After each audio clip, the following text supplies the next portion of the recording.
Sweet pea. What? Back. Andy Dandy. Thank you, Warden. As we like to say here in Harambe, Twin Day. Twin Day means let's go. All right, Twindy. Hi. All right, Jambo, everyone. My name Hey, is Christy. Jambo. I'm your safari driver today as we're heading into the Harambe Wildlife Reserve. And we do ask that you stay fully seated at all times, making sure to keep your hands, arms, feet, and legs inside the truck. If you do have little ones sitting in laps, that is totally fine. Just make sure that they are staying fully seated in that same lap for the entire safari. So no passing Make sure them back and forth. I'm on the seat to lookout lap for or some lap to hippos. seat. No standing up or switching seats at any time. And make sure to hang on tight to any personal belongings as we will not be able to stop for any dropped items. So if you do drop something, just let me know. We will do our very best to get that back to you. But we make no guarantees as to the condition that it may be returned to you in. If you look up above your heads, you will also see that animal spotting guide up there. Will help you to identify some of the animals that we'll hopefully be seeing out there on the reserve. Looks like we do have that all clear, so we are going to go ahead and That's begin cool. our safari. We're starting That out light here blinked. in the Ituri Forest. The Ituri Forest is home to a lot of animals that use camouflage to hide themselves. That's a way to protect themselves from predators. They Sludge. like to hide out here in the forest. Where Swamp when they Thing keep an lives. eye out. Where were you? Hippolyte? That's a frog. Oh, look. You'll see an okapi over here. On the right hand side, the okapi has those striped legs, which kind of look like a zebra's stripes. They're not related to zebras at all. They are actually close relatives of the giraffe. Okapis and giraffes are in the same family. And okapis have a very oily coat, which will help to repel water, keeping them dry when it rains. Smells like Africa. Yeah. You'll see a saddle-billed stork over there on the left-hand side, pretty close to us. Here's that black and white bird. It has that yellow part on its bill, which kind of looks like a saddle, hence the name. Saddle-billed storks have a 9-foot He almost like, wingspan, we're not going to be out here. It's about raining. the same length as that canopy above your heads. And they are solitary nesters. So they nest alone. When they mate for life. They're sweet. It looks like we'll see a Sophia, black keep rhino your leg- up ahead keep here your over on the hands. left-hand Keep side those on hands the in hill the there. Black rhinos are browsers, which means they eat bushes. They have prehensile mouths, which help them grab onto the leaves from the bushes that they eat. Black rhinos can weigh up to 3,000 pounds. They're mostly solitary animals, so they do like their alone time. They tend to stick to themselves for the most part. A lot of animals out here in the forest are also very shy and reclusive. So many of them are not often seen out in the wild.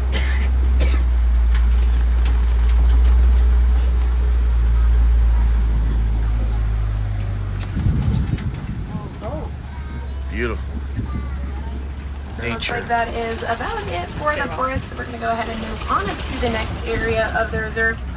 We're heading out to the Sapi River. And the Sapi River is home to some more aquatic animals. Some animals that like to spend a lot of time in the water. So it's a little bit different kind of ecosystem. We'll see what animals we can find out on the river today.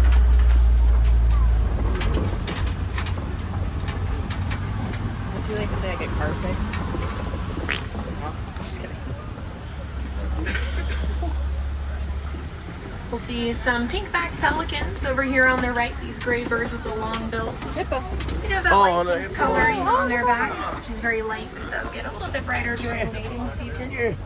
Pink-backed pelicans are colonial nesters, which means they'll nest in large colonies of up to 500 pairs. My favorite animal. And we'll keep an eye on the water here. A lot of the animals here in the river do like to spend a lot of time under the water. But we can find any more up ahead here.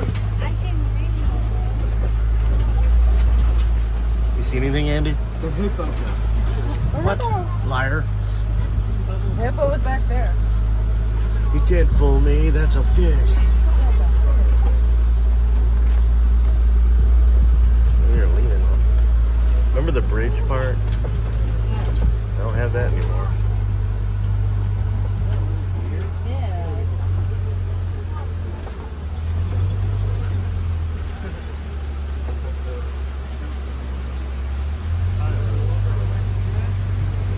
Looks like we'll see some Nile crocodiles hanging out in this part of the river here. Yeah, it's Crocodiles a are extra charge ectothermics. thing. They are cold-blooded. They are reptiles, one of the largest reptiles in the world. Oh, They warm themselves by sunning themselves on the rocks, which help to regulate their body temperature. If they get too warm, they can always just slide down into the water. They have extremely powerful jaws, so the bite force is strong enough to crush the bones of their prey. They can be very gentle with them as well. The mother crocodile will roll her eggs around inside her mouth to try to help them hatch. And then we are going to leave the Safi River. We're going to head on out to the savannah. Savannah is a very different kind of ecosystem. It's a lot drier, so there's not as much vegetation and not as many water sources. A lot of animals out on the savannah are migratory. They'll migrate, travel long distances at certain times of the year in order to follow fresh food and water sources. Speaking of water sources, we'll see the baobab tree here on the right. It's this big, kind of funny looking tree here. The baobab tree is leafless 9 months out of the year. It can store water inside of its trunk. Some animals can rip the bark off and drink the water inside. That's why they also call it the tree of life. Now we will go ahead and make our way on down to the savannah here. No.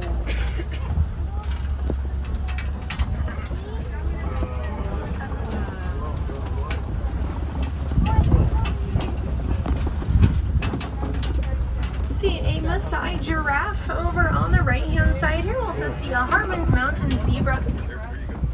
Zebras do have a unique stripe pattern, so no two are exactly the same, kind of like a fingerprint. see those animals? The baby zebra will imprint on its mother's stripe pattern so that it can always recognize her in a herd.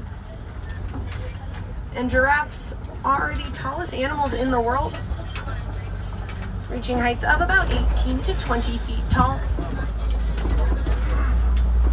Giraffes have long prehensile tongues, which they'll use to grab onto the leaves from the trees that they eat. And we'll see some African painted dogs over on the left-hand side here. They're laying down they're in their their feet den. just up ahead here. They have a unique fur coloring, which kind of looks like they're painted, hence the name.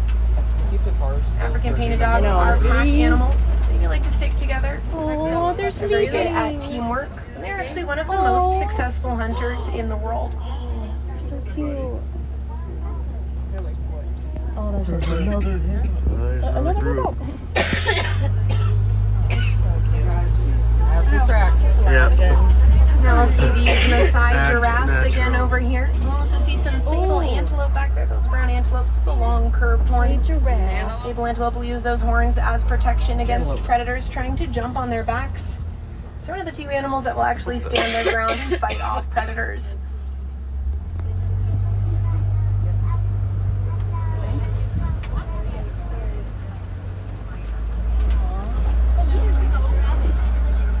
And we can tell these are Maasai giraffes because of their spot pattern. They have more jagged, irregular edges to their spots, which is what's going to distinguish them from other kinds of giraffe. Giraffes spend most of their time eating. They'll spend about 20 hours a day eating. They only spend about 30 minutes a day sleeping, though. See? And you complain. Giraffes Giraffes only sleep usually for 30 minutes a day and they're good enough for just a them. couple minutes at a time. They also give birth standing up. So the very first thing that a baby giraffe discovers in life is gravity. It's going to be a 6-foot drop when a giraffe is born. That allows that baby to learn how to stand and walk within the first hour of its life. That way it can protect itself right away against predators. We'll see some wildebeest up ahead up on the hill there off to the right. That's darker colored animals. Wildebeest get their name from the Afrikaans word for wild beast. They are migratory. They'll migrate in huge herds of up to 1.5 million, traveling hundreds of miles every year during their Great Migration. Wildebeest have their eyes positioned on the tops and sides of their heads. That way they can keep their heads low to the ground while grazing and still be able to watch out for potential threats. You see a springbok up there as well off to the right. That little caramel colored antelope has the white coloring and dark brown stripe. You can see a few more of them up there. Springbok are also super agile. They can leap up to 6 feet in the air and 13 feet across.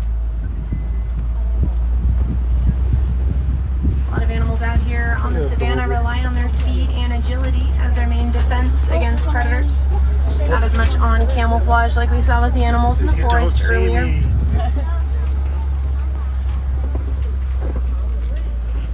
We'll see one of the Ankoli cattle off to the right there, as well as that cow with the really big I want to go that way. They're one of the only domesticated animals out here on the reserve. Also called the Watusi cattle, after the people who first domesticated them. And then we are going to go ahead and move on up to the next part of the savanna here. We're heading into elephant territory. So I want to keep an eye out for some African elephants that we might find up ahead here.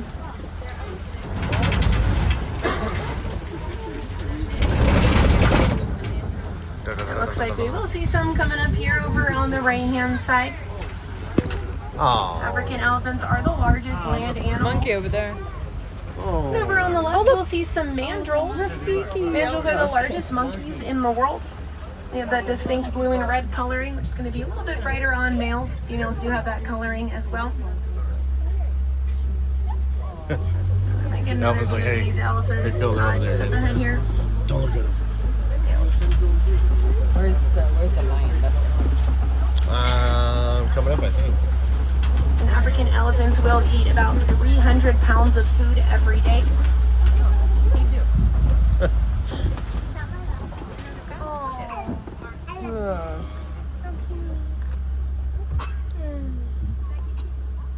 They're like, Did I get in your way? Now we'll see if we can find any more elephants up ahead here as we continue through elephant territory here. Unfortunately, out in the wild, there are not a lot of elephants left. They are close to being endangered. A lot of that is due to poaching for their tusks, which their tusks are just another set of teeth. The deforestation and habitat loss are also big threats to elephants out in the wild.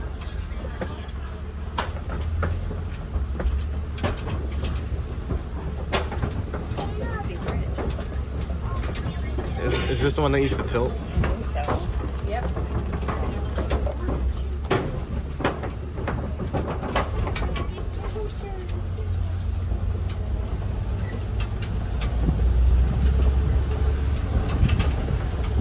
Now we are coming up to these red clay pits just up ahead here. Red clay is a really good source of minerals and nutrients for elephants. So it's a good sign that we might find some more nearby. We'll keep an eye out.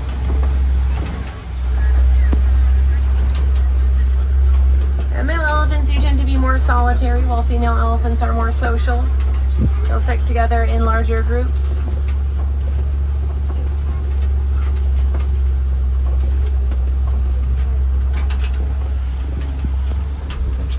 I'm not seeing any more over here. Looks like they might be a little bit farther off right now.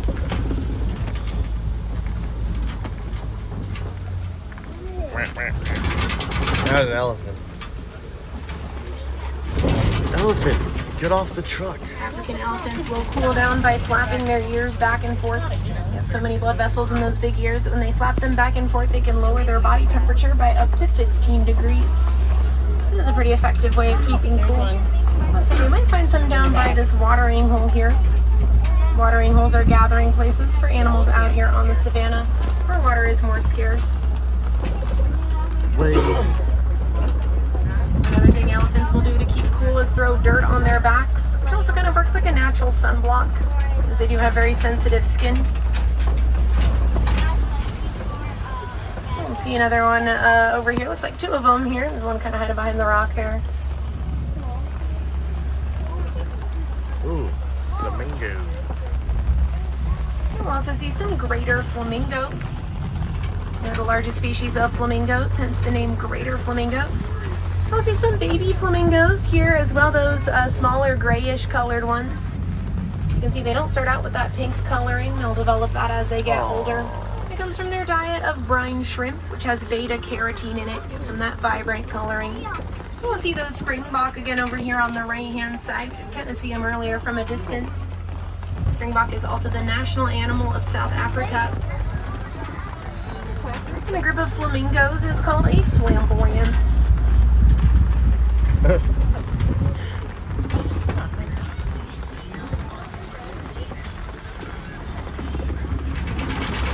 What's that noise?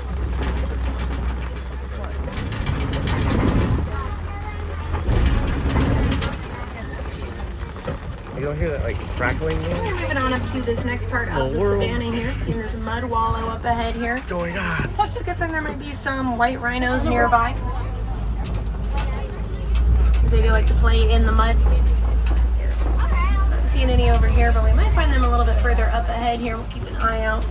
Unfortunately, though, out in the wild, white rhinos are also threatened, largely due to poaching for their horns. There's a myth that rhino horns have healing properties. They're actually made out of keratin, which is the same thing that your hair and fingernails are made out of.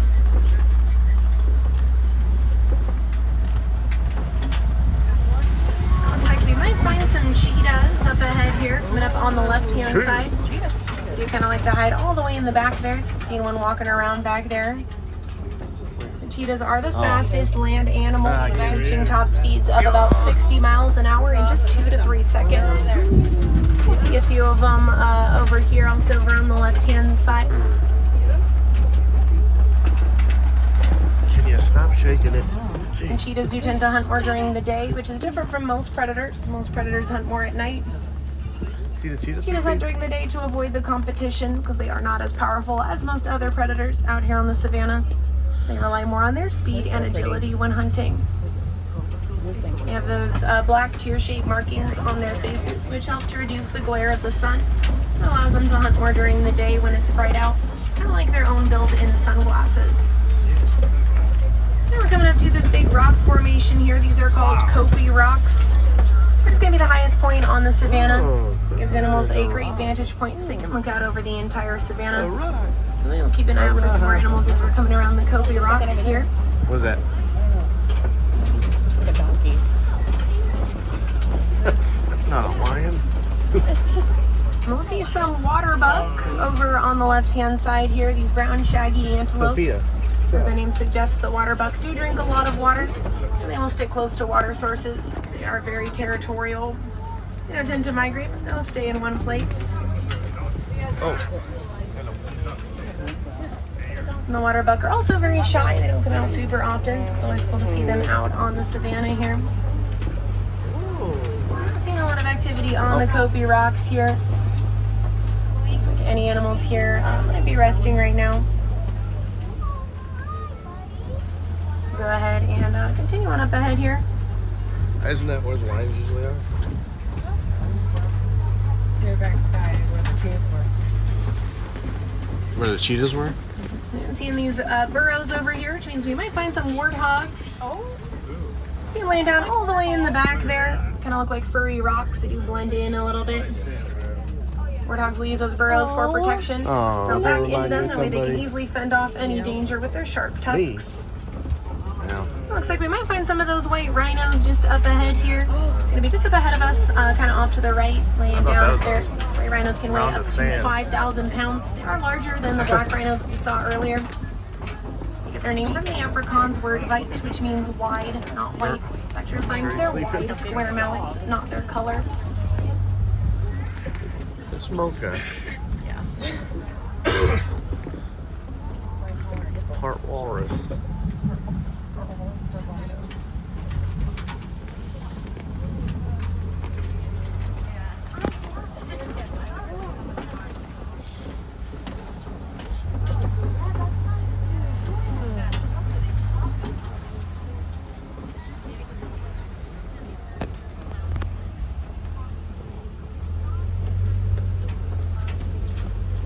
Put your foot Oh, on this it. is the bridge. No. Is it? No. Oh, no, it's not. No. I thought it was over the This is where we were running from chasing the poachers. Oh. Okay. Thank you. Peanut gallery. Yeah, the one, it was like over crocodiles. There we are coming into Magadi Glen here, leaving the savanna. We're gonna make a loop around the Warden's Post before we start heading back on up to the village. It looks like we'll find some Nigerian dwarf goats. They are pretty small, but they are fully grown because they're full size. These little goats are domesticated and kept as pets. They're also really good for conservation. They are dairy goats. They produce milk and cheese. Farmers can sell those dairy products, which keeps reliance off of local wildlife.